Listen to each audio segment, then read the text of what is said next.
Good morning students. आज हम पढ़ेंगे ज्योमेट्रिक मीन या गुणोत्तर माध्य। तो जो गुणोत्तर माध्य है उसको हम किस प्रकार से परिभाषित करते हैं। Geometric mean is the nth root of the product of n value of a series. अर्थात किसी समग्र श्रेणी का गुणोत्तर माध्य उसके सभी मूल्यों के गुणनफल का वह मूल होता है जितनी उस श्रेणी में इकाइयां हैं। तो ये आपको चीज़ क्या समझ में आई। Geometric mean is the nth root of the product of n value of a series. तो जो ज्योमेट्रिक मीन है उसको हम किस प्रकार से निकालते हैं। तो देखिए, geometric mean is equal to nth under root x1 into x2 into x3 और x1।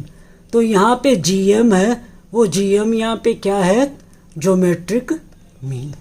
gm क्या है, ज्योमेट्रिक मीन है।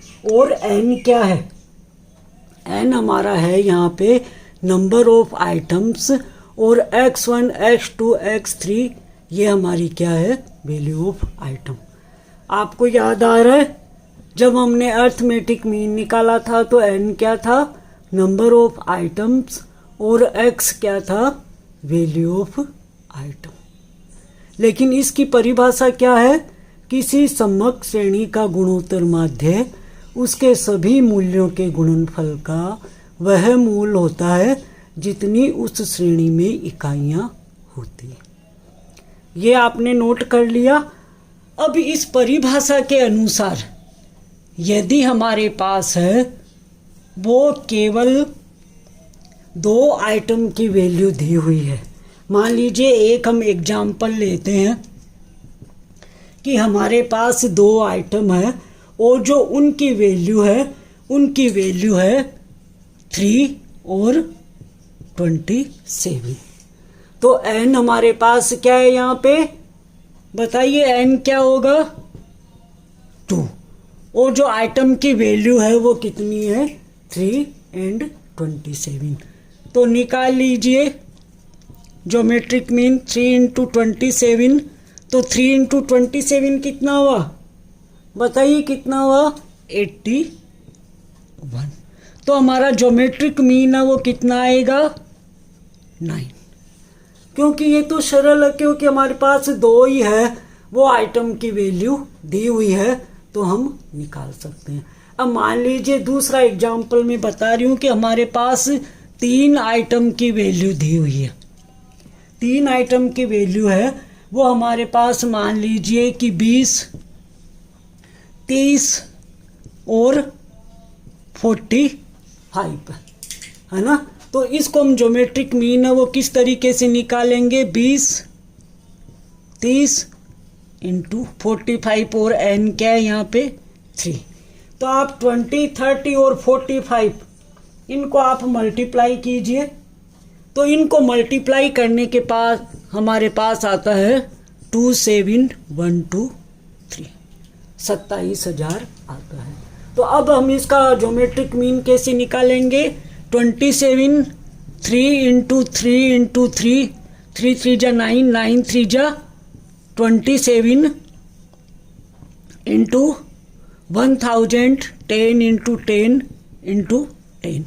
तो हमारे पास ज्योमेट्रिक मीन है वो कितना आएगा, ज्योमेट्रिक मीन है हमारे पास आएगा 3 इंटू 10 इज इक्वल टू 30।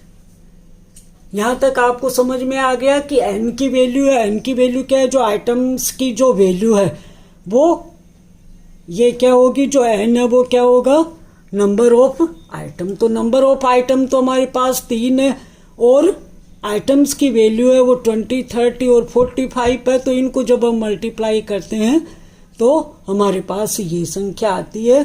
फिर हम इसको इस तरीके से निकाल लेते हैं, ठीक है। लेकिन अब मान लीजिए, चलो ये तो हमारे पास छोटी संख्याएं हैं। अब आप मान लीजिए कि यदि हमारे पास जो आइटम्स की वैल्यू है, मान लीजिए कि 10 आइटम्स की वैल्यू हमारे पास है ना, 10th आइटम्स है जो हमारे पास है, उसकी वैल्यू हमारे पास है। तो यदि इतनी बड़ी वैल्यू होगी फिर हम किस तरीके से है वो ज्योमेट्रिक मीन निकालेंगे। तो उसके लिए हमें क्या करना पड़ेगा कि लॉगरिथम है उस फॉर्मूले की सहायता से हम ज्योमेट्रिक मीन है वो निकालेंगे। तो किस तरीके से निकालेंगे ज्योमेट्रिक मीन? यदि 10 से ज़्यादा हमारे पास आइटम्स की वैल्यू है तो हम निकालेंगे ज्योमेट्रिक मीन है वो आप लिख लीजिए फॉर्मूला कि किस तरीके से निकालेंगे। एंटी लॉग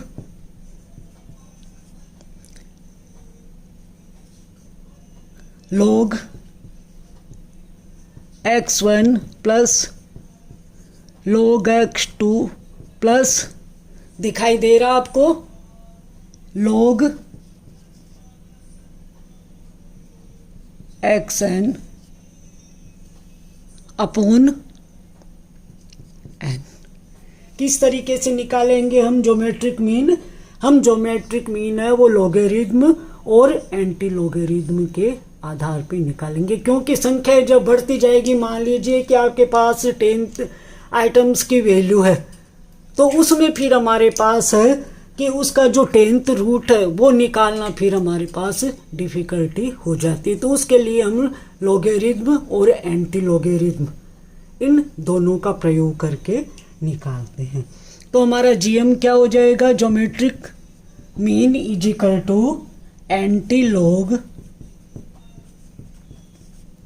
और अब यहाँ पे क्या हो जाएगा बताइए? किस तरीके से अपन ने अर्थमेटिक मीन में निकाला था?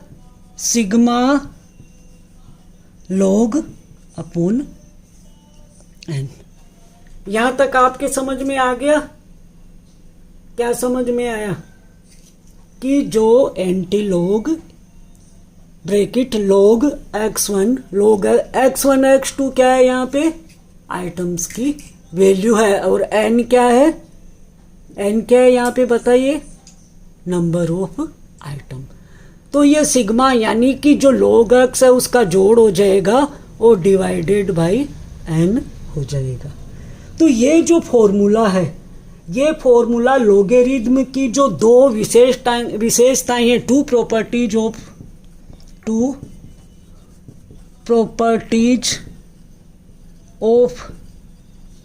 लॉगरिथम पे काम करता है। किसके ऊपर काम करता है? ये टू प्रॉपर्टीज ऑफ लॉगरिथम पर काम करता है। तो पहली प्रॉपर्टी क्या है इसकी? पहली प्रॉपर्टी है इसके अंदर कि x1 इंटू x2। पहली प्रॉपर्टी क्या है? x1 is equal to x2। वो क्या हो जाएगा? Anti log. क्या हो जाएगा? Anti log log x1 plus log x2। किसके ऊपर काम करता है? कौन सी दो प्रॉपर्टीज के ऊपर ये काम करता है? कि x1 इंटू x2 है वो क्या हो जाएगा? log x1 plus log x2। और दूसरी प्रॉपर्टीज क्या होगी? दूसरी प्रॉपर्टीज इसकी होगी, पहली प्रॉपर्टीज क्या होगी? Two properties of logarithm.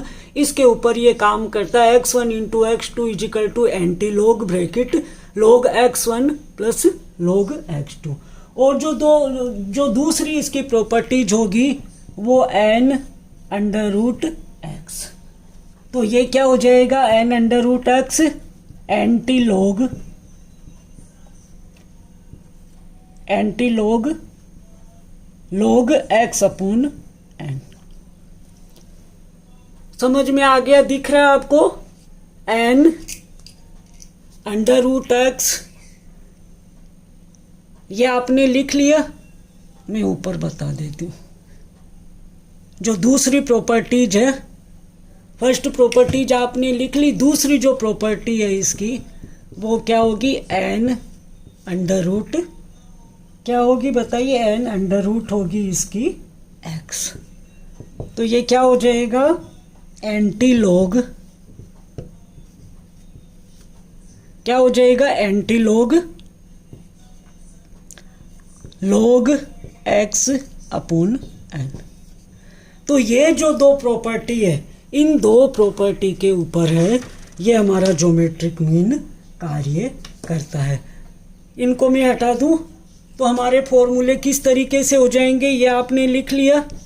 चलो, तो अब हमारा जो फॉर्मूला है इन दो प्रॉपर्टी के आधार पे वो होगा, आप लिखिए n under root x1 into x2 into x3 और xn।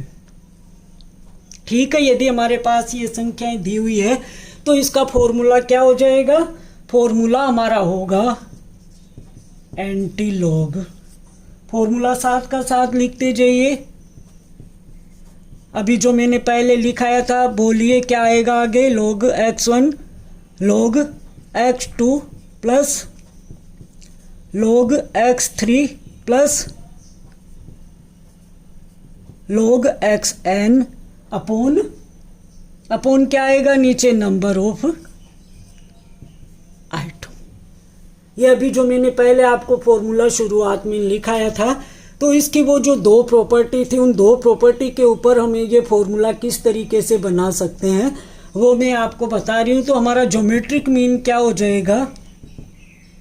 ज्योमेट्रिक मीन हमारा हो जाएगा एंटी लॉग।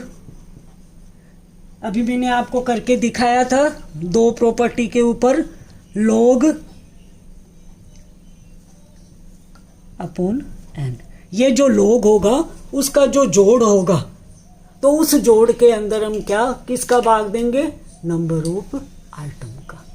ठीक है, तो अब यदि हमारे पास इंडिविजुअल सीरीज है, अरिथमेटिक मीन में भी अपन ने इंडिविजुअल सीरीज, डिस्क्रीट सीरीज और कंटिन्यूअस सीरीज के अंदर है वो अरिथमेटिक मीन निकाला था।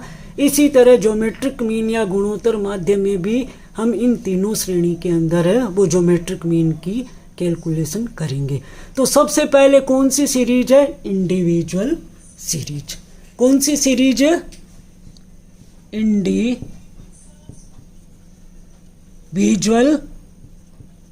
सीरीज या व्यक्तिगत श्रेणी।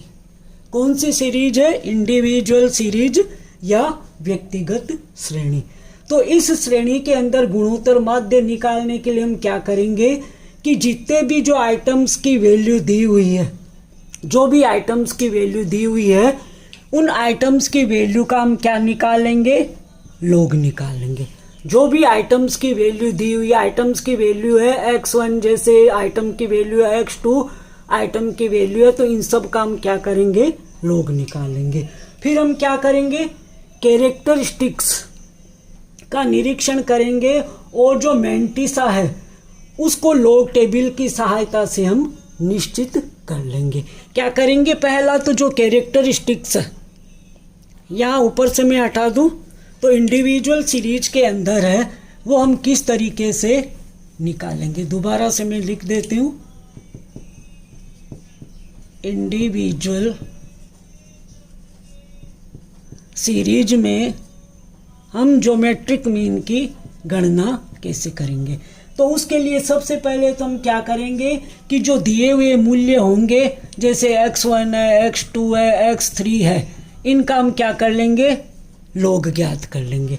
लॉग ज्ञात करने के बाद जो कैरेक्टरिस्टिक्स है, कैरेक्टरिस्टिक्स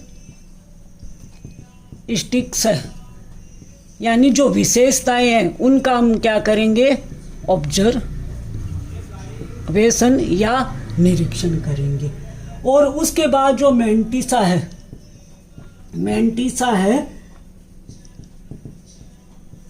तो मैंटिसा लॉग टेबल,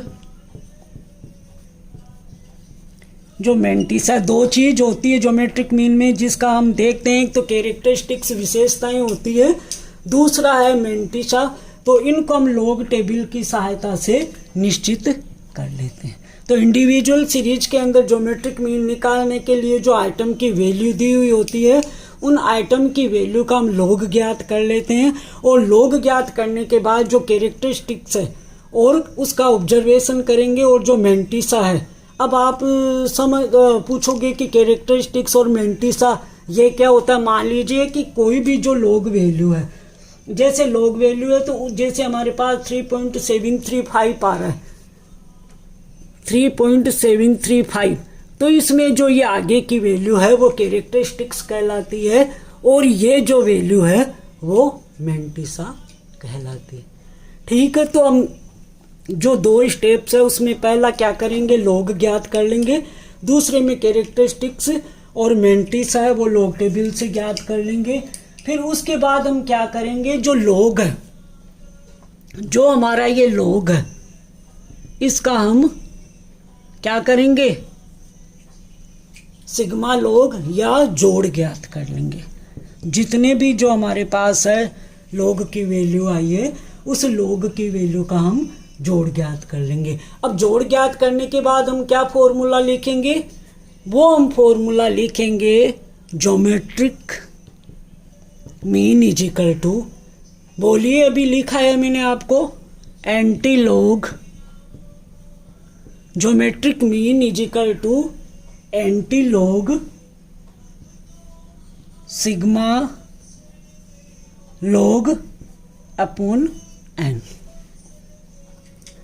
तो इंडिविजुअल सीरीज के अंदर अपन ज्योमेट्रिक मीन कैसे निकालेंगे, geometric mean is equal to anti log sigma log x upon N. तो इस प्रकार जो गुणोत्तर माध्य है वो श्रेणी के मूल्यों के लघु गुणकों की समांतर माध्य का प्रतिलघु गुणक होता है। यानी कि जो ज्योमेट्रिक मीन है, ज्योमेट्रिक मीन जो आइटम की वैल्यू दी हुई होती है उनका जो लोगेरिथम की जो समांतर माध्य है उसका एंटी लोगेरिथम होता है।